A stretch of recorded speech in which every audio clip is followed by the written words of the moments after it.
چې بلته مو ملګري کوم د هغه بیا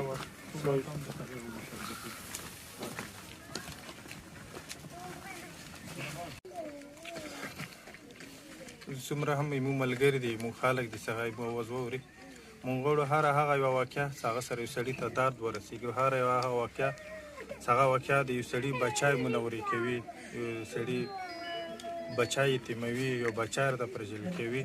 مونږ ټولو ته پکار دی چې مونږ هغه خاندان ته لاس ورکړو مونږ هغه پلار ته لاس ورکړو مونږ هغه بچي ته لاس ورکړو مونږ ټولو خپلو خلیوالو ته ټولو اورېدونکو کتونکو ته دا اپیل کوو